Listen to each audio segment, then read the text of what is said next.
Ari ko sa kwan kay matay. Kung di ba ganun paghapuhap lang no? Kaya ang gobyerno ron tinuod lang murag lahot na ng abilidad pagka daghang may laki ni ang gobyerno has Pilipinas daghang kayo balik-balik na ni. Pero sa kadaghan kay may laki ni mas daghan gyud may laking kawatan. Naloko na. Pirtin daghanang tulisan ni ng gobyerno ha.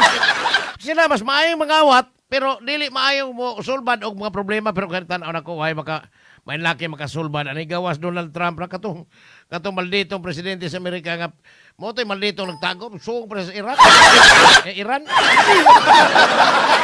Pero ako lang imong tan-awon ang kahimtang sa nasod karon arang-arang magito nakatangag og daghang kaing malita Martin Romualdez, si Saldico, Peter Calderon, si dako kayo Peter dako kay tanan 12 billion ko diha ta sa 26 billion katunga ya hapit. Ria din suda Cebu hasta naghana dito sa Bohol si Tutor. Pas kang naghana to apay Edwin Garjula sa CWS Party List perting gabihag yun. Pisina sila mo na gitawag og mga ekspertong kawatan. Pero og imong tan-awon ang kahimtang sa mga Pilipino inotel kayo. Hanapit tayo ningon nga ingon pinglakson 320 bilyon sa mawa sa Pilipinas. In kaso kon wag tangon ang excise tax o ang value added tax on fuel. So, og imong tangon na ningon sa 320 billion. Doon na sa mga kutsinanggon ingon nga, mas maayo pa og bawagtang manggani na ngadtos panudlanan sa gobyerno, pero mapuntas katawhan okay ra. Kaysa mawagtang na ngadtos panudlanan sa gobyerno pinaagi sa mga tambalos-los nga kawatan samang Martin Romualdez. So, imong tanaw nagsuhusto.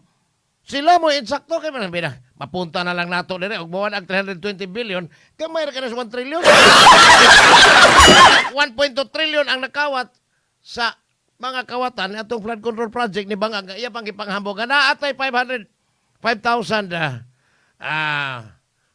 ka mga flood control projects. Jesus.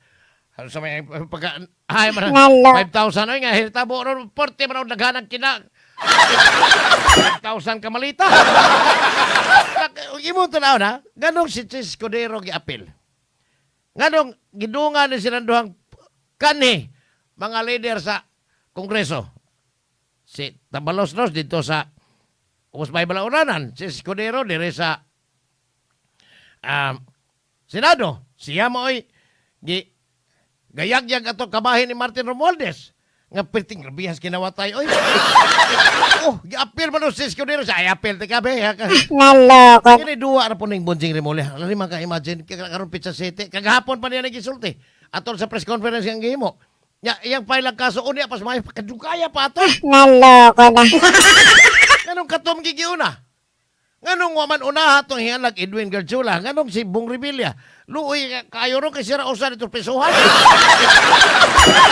Wa dito iyang classmate di makaha niya ang mahitabo ni aning panahona dili baka si Bangag mo ay nagsugo ani aron smooth kayo ang pagdagan o niya sa impeachment kay kadaghanan sa mabilin diya Senado as judges sa impeachment court or jury na. Now, kung gamay na lang ang mahabilin, wa na tong mga ino na to, si Escudero, may laki na abogado.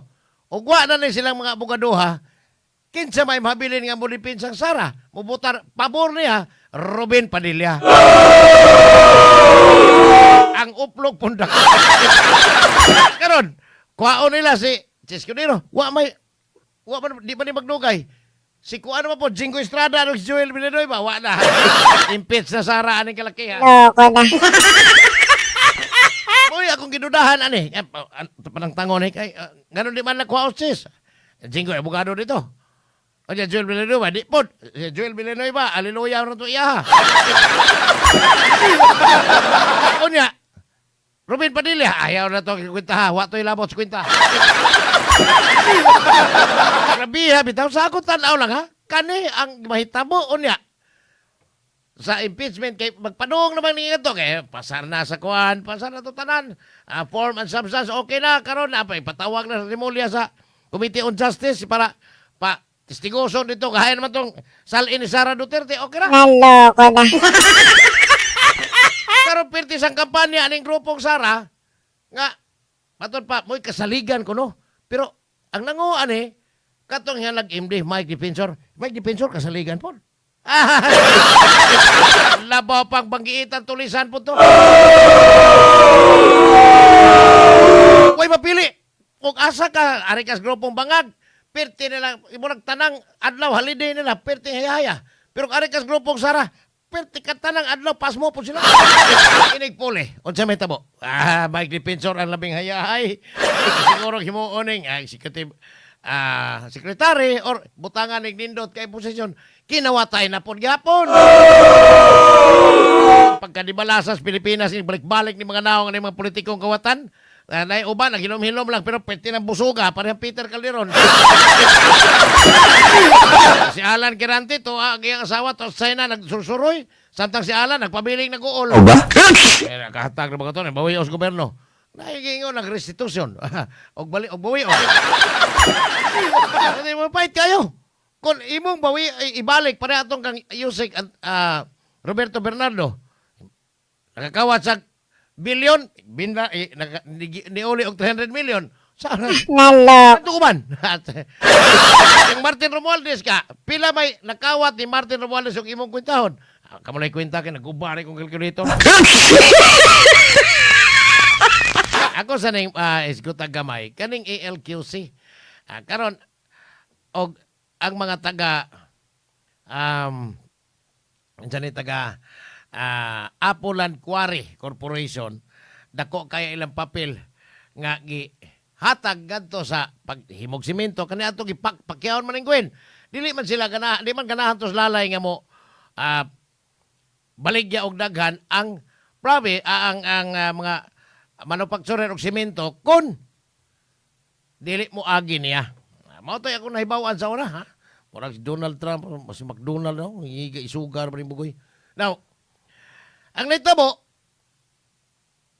ang province ko na mo baligyag simento ngadto sa mga unsa ning mo palitay mga construction company, mo palit. So, nasuko si Gwen, kay wa ko no mo bayad og buhis ang ALQC. Sa kasuko niya, gipasira. Pagka-building lalay, si lalay na province man to, si Tomas Osmeña, loloy din si Cebu City. Likan po tikaw niya, Tomas. Trusa ka. Now, karon ang nahitabo, ipasira. Pwede luuy, daghana ito, mga tresmil to, mga trabahante, ang nawan ang trabaho niya ting klasir ba to ting karabating final exam. Inaron to mga buwana. Katundayon bang eleksyon susupida. Pwede suku agad. Hinong na ito. Abot sinaga, pasos, Gwen, gilampasod, tamas ginawa. Pagpuli, reopen. Balik ang operation, pagpuli ni Governor Pam, bari 4. Karon, doon ay compromise agreement. Nga, matod pang Governor din ha. Din ang nag-guess na ko nga, ang kanang ALQC, ang mga abogado sa Kapitolyo may nag-negotiate na og abogado sa Apo. Ingon na si Glenn Soco dapat mag-agin na mo, oy. Ang agong amigong abogado, kani adto diha sa Kapitolyo, matod pa niya. Kani man kuning provincial board ba or ang council checks and balance na. Kung doon na magani negotiation, inegsugod sa negotiation, mo kubra na chicks. Sige. Inig ka-approve na sa negotiation, ang balance kubrahon. Ingon anak kang ilad. Mao na practice kuno kani adto ha. Wa di ko private di man ko sa una di man ta kasudsod ang Kapitolyo.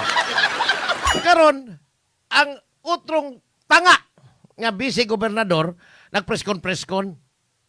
Iya ko nung nga, nawa ko mo, agi, dili ko no disadvantageous, pero kantong siya pa ang provincial board member, siya po ang naghimo atong 856 million atong PMEC, Philippine Mining, Philippine Center, diha ba sa kuwan, sa kanang Pugalo, Alcoy.